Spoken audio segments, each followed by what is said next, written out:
Sebelum ditonton, klik dulu subscribe, like, komen, share, semua gratis.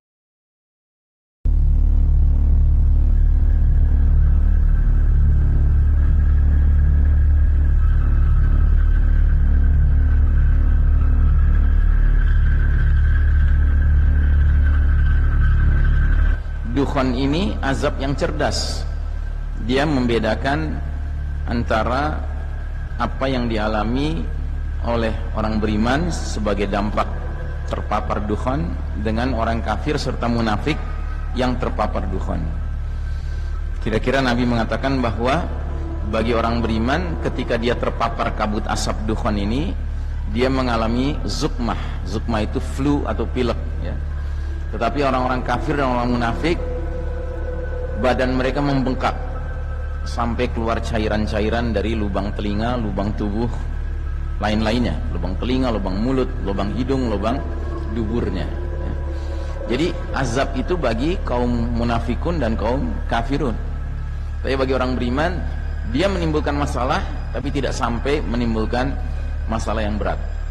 Kita bersangka baik kepada Allah Ta'ala bahwa justru ketika dukhon datang dengan segala ikutannya, itu merupakan tanda awal bahwa Allah Ta'ala akan mendatangkan nasrun min indillah, pertolongan dari Allah Ta'ala.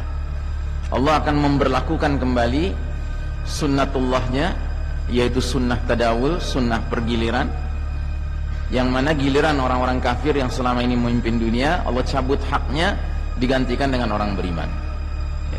Karena orang kafir telah diberikan kesempatan memimpin, ternyata yang mereka timbulkan hanya kegelapan dan kezaliman di muka bumi ini. Ad-Dukhan dikatakan oleh Allah dalam surat Ad-Dukhan di ayat ke-11-nya, yaghshan nas, meliputi semua manusia, wa hadza adzabun alim, ini azab yang pedih, ya. Tapi alhamdulillah dalam hadis kata Nabi, azab ini cerdas. Ad-Dukhan membuat orang beriman seperti kena flu, sedangkan ad-dukhan membuat orang kafir membengkak tubuhnya sampai keluar cairan dari kedua telinganya. Kata Ali bin Abi Thalib, lalu asap itu akan menghembus orang kafir sampai binasa. Kalau kata anaknya Umar bin Khattab, asap itu akan masuk ke telinga orang kafir dan munafik sampai kepala mereka dirasakan seperti kepala hewan yang terpanggang. Jadi yang jelas tersiksa adalah kaum kafir dan kaum munafikun. Jadi babak mulkan Jabrian ini, di mana sistem Dajjal menggurita secara mendunia, telah melahirkan peradaban manusia yang mempertontonkan kesombongan, kemungkaran, kemaksiatan, kezaliman, kesyirikan, kemunafikan, kekufuran yang luar biasa terhadap Allah Rabbul Alamin. Ketika Allah menilai bahwa peradaban ini sudah melampaui batas tokoh, maka Allah pasti mendatangkan azab yang berskala dunia.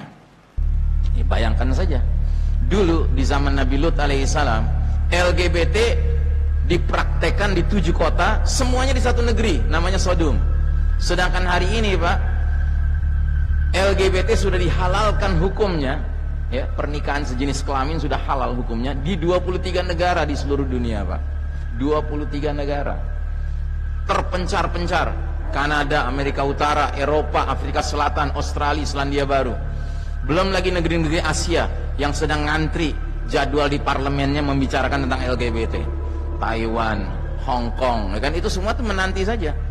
Bayangkan Pak, kayak apa azab Allah, ya. Nah, jadi dukhon ini harus kita yakini, ya, bahwasanya dia adalah makar Allah. Wa makaru makarallah wallahu khairul makirin.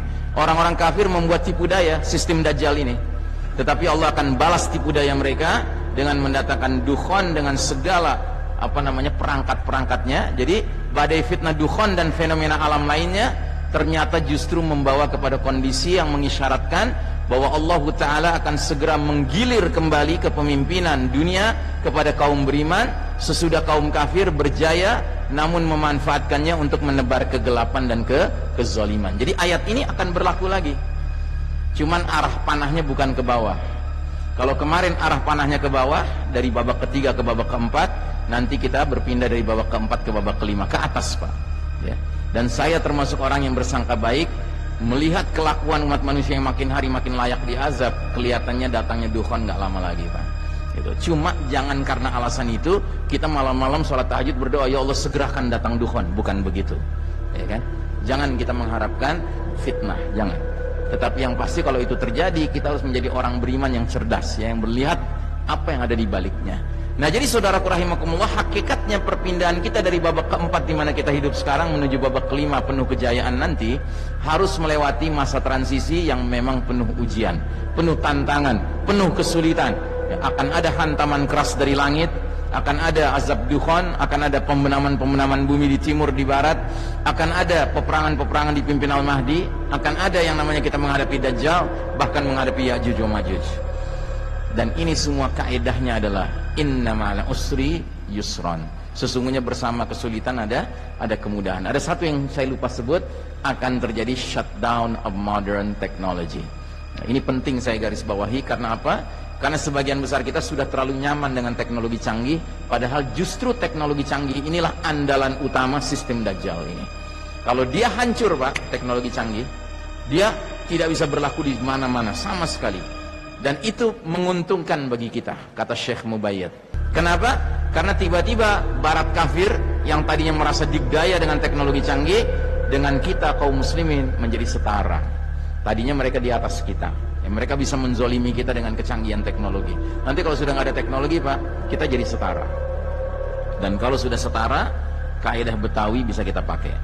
Lo jual, gue borong, gitu. Dengan catatan kita mempersiapkan diri dan generasi. Persiapkan latihan berkuda, latihan memanah, latihan berenang, ya, dan berbagai persiapan lainnya, ya, yang memang diperlukan dalam situasi dunia yang berubah sama sekali kelak nanti. Saya tidak bermaksud menakut-nakuti, tapi ini peringatan, ya, karena sesungguhnya dunia hari ini benar-benar berada dalam keterpurukan yang patut kita fahami bersama.